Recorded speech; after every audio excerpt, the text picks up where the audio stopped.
एक छोटे से शहर में हरी भरी पहाड़ियों के बीच अनन्या नाम की एक लड़की रहती थी।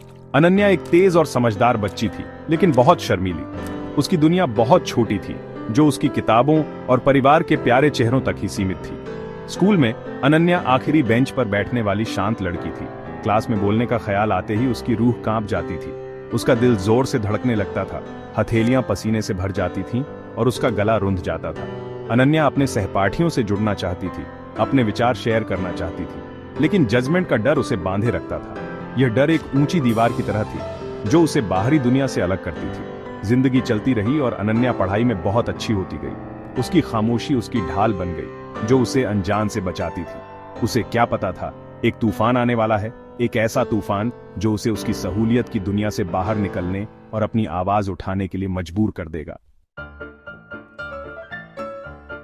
अनन्या की दुनिया की शांति उस समय टूट गई जब शहर की जीवन रेखा कहे जाने वाले लोकल फैक्ट्री ने बंद होने की घोषणा कर दी। सैकड़ों परिवारों के सामने अनिश्चित भविष्य आ खड़ा हुआ।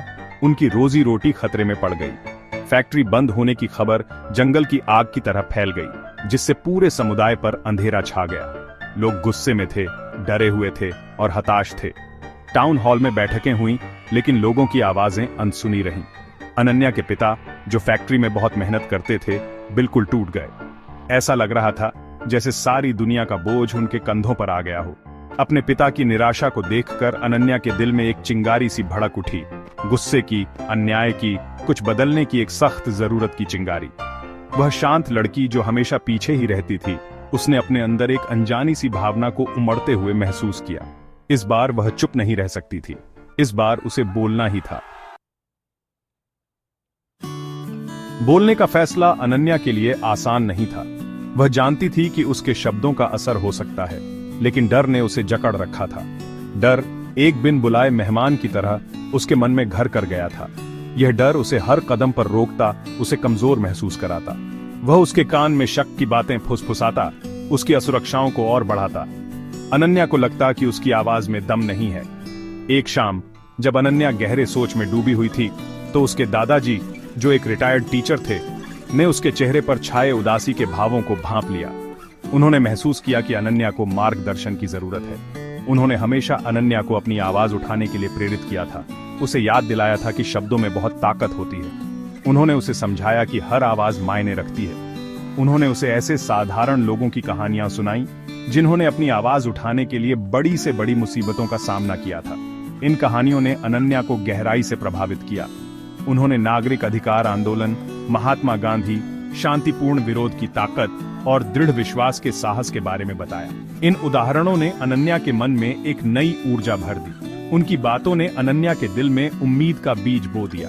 उसे महसूस हुआ कि वह भी कुछ कर सकती है, उसकी आवाज भी महत्वपूर्ण है। उसे एहसास हुआ कि उसकी आवाज भले ही छोटी हो, लेकिन वो भी बदलाव ला सकती है।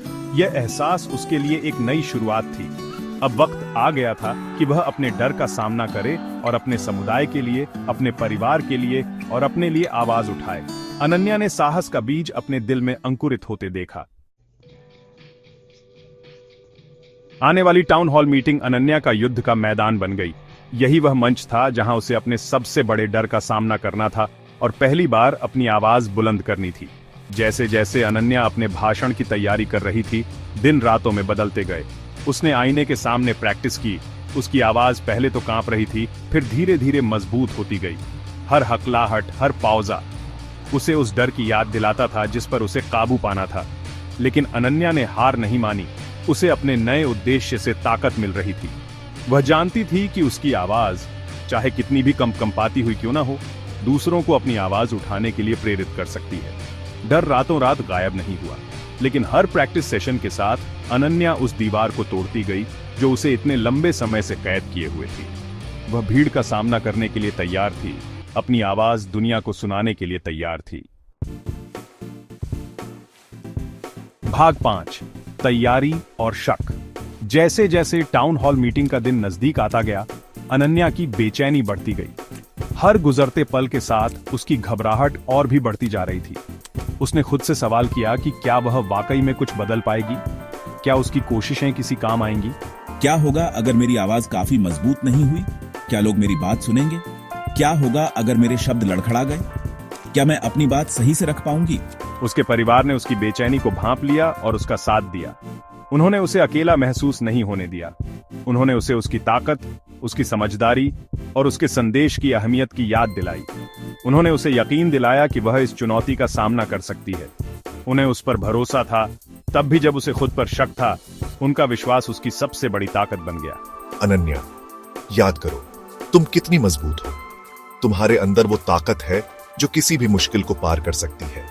तुम्हारा संदेश बहुत जरूरी है और हमें तुम पर पूरा भरोसा है। हम सब तुम्हारे साथ हैं। उसकी सबसे अच्छी दोस्त माया, जो हमेशा से उसका साथ देती आई थी, ने अनन्या को अपना भाषण और बेहतर बनाने में मदद की। माया ने उसे हर कदम पर प्रोत्साहित किया। उन्होंने साथ मिलकर तब तक प्रैक्टिस की जब तक शब्द आसानी से निकलने लगे। हर बार की प्रैक्टिस से अनन्या का आत्मविश्वास बढ़ता गया। अनन्या, तुम्हारी आवाज में बहुत दम है और तुम्हारा संदेश बहुत जरूरी है। तुम्हारी बातों में वो ताकत है जो लोगों के दिलों को छू सकती है। तुम्हारी हिम्मत वाकई काबिले तारीफ है। तुम्हारी मेहनत रंग लाएगी।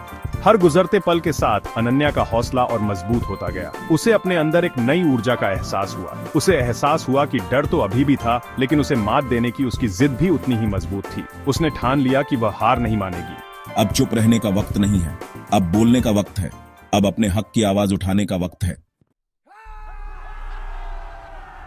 भाग 6, अपने अंदर की आवाज को पहचानना। टाउन हॉल खचाखच भरा हुआ था। माहौल में एक अलग ही बेसब्री और घबराहट थी। अनन्या आगे की कतार में बैठी थी। उसका दिल जोर जोर से धड़क रहा था। जैसे जैसे एक के बाद एक वक्ता अपनी मुश्किलों और अनिश्चितता की कहानियां सुना रहे थे, अनन्या के दिल में सहानुभूति की लहर दौड़ गई। उनकी परेशानियां उसकी अपनी परेशानियां थीं, उनकी बेचैनियां उसकी अपनी बेचैनियों जैसी थीं। जब उसका नाम पुकारा गया तो अनन्या ने एक गहरी सांस ली और स्टेज की तरफ बढ़ चली। जैसे ही सबकी निगाहें उसकी तरफ घूमी, मानो कमरे में सन्नाटा छा गया। एक पल के लिए ऐसा लगा जैसे डर उसे घेरने वाला है, लेकिन तभी उसे अपने दादाजी की बातें, अपने परिवार का साथ और उन अनगिनत लोगों की याद आई जो उसकी आवाज पर भरोसा कर रहे थे। और उसी पल अनन्या को अपनी आवाज मिल गई। एक ऐसी आवाज जिसमें उसकी नाजुकता और ताकत दोनों झलक रहे थे। भाग 7, फैसले का दिन। स्टेज पर सीधी खड़ी होकर अनन्या ने बोलना शुरू किया। उसकी आंखों में आत्मविश्वास की चमक थी और उसके चेहरे पर दृढ़ता साफ झलक रही थी। उसकी आवाज, जो पहले धीमी थी, धीरे धीरे मजबूत होती गई। हर शब्द के साथ उसकी हिम्मत बढ़ती गई, क्योंकि वह अपनी कहानी, अपने डर और भविष्य के लिए अपनी उम्मीदों को सबके साथ शेयर कर रही थी। उसकी बातें दिल से निकल रही थीं। उसने फैक्ट्री बंद होने से समुदाय पर पड़ने वाले असर, हर घर में फैले डर और अनिश्चितता के बारे में बताया और किसी उपाय की सख्त जरूरत के बारे में बताया। उसने समाधान खोजने की आवश्यकता पर जोर दिया, लेकिन उससे भी ज्यादा उसने लोगों की ताकत और उनके अंदर की अदम्य भावना के बारे में बताया। अनन्या के शब्दों ने एकता और उम्मीद की तस्वीर पेश की। उसने समुदाय से एकजुट होने, एक दूसरे का साथ देने और अपने भविष्य के लिए लड़ने का आग्रह किया। उसने उन्हें याद दिलाया कि मुश्किलों का सामना करते हुए भी उनकी आवाज बहुत मायने रखती है। जैसे जैसे अनन्या बोलती गई, भीड़ शांत होती गई। वे ध्यान से सुन रहे थे, उस शांत लड़की से मंत्रमुग्ध थे, जिसे आखिरकार अपनी आवाज मिल ही गई थी। उसके शब्द उनके अपने अनुभवों, उनके अपने डर और बेहतर भविष्य के लिए उनकी अपनी चाह से मेल खाते थे। अनन्या की बातें सुनकर लोगों के दिलों में एक नई उम्मीद जागी। वे समझ गए थे कि एकजुट होकर वे किसी भी चुनौती का सामना कर सकते हैं। अनन्या ने उन्हें दिखाया कि उनकी आवाज में कितनी ताकत है और कैसे वे मिलकर अपने भविष्य को बेहतर बना सकते हैं। उसके शब्द उनके अपने अनुभवों, उनके अपने डर और बेहतर भविष्य के लिए उनकी अपनी चाह से मेल खाते थे और बेहतर भविष्य के लिए उनकी अपनी चाह से मेल खाते थे। भाग 8, बदलाव की लहर। अनन्या के भाषण ने वहां मौजूद हर किसी के दिल में उम्मीद की एक चिंगारी जगा दी। उसके डर पर काबू पाने और अपने समुदाय के लिए आवाज उठाने के साहस ने दूसरों को भी ऐसा ही करने के लिए प्रेरित किया।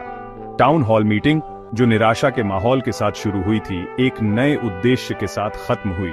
लोग अब चुप नहीं रहना चाहते थे, उन्हें अपनी सामूहिक आवाज मिल गई थी। उसके बाद के दिनों में समुदाय एकजुट हो गया। उन्होंने विरोध प्रदर्शन किए, सरकारी अधिकारियों से संपर्क किया और अपने शहर को फिर से जीवंत करने के लिए दूसरे विकल्पों की तलाश की। अनन्या के साहस के काम ने एक ऐसी लहर पैदा कर दी थी जिससे न सिर्फ उसके समुदाय में बल्कि खुद अनन्या के अंदर भी बदलाव आया।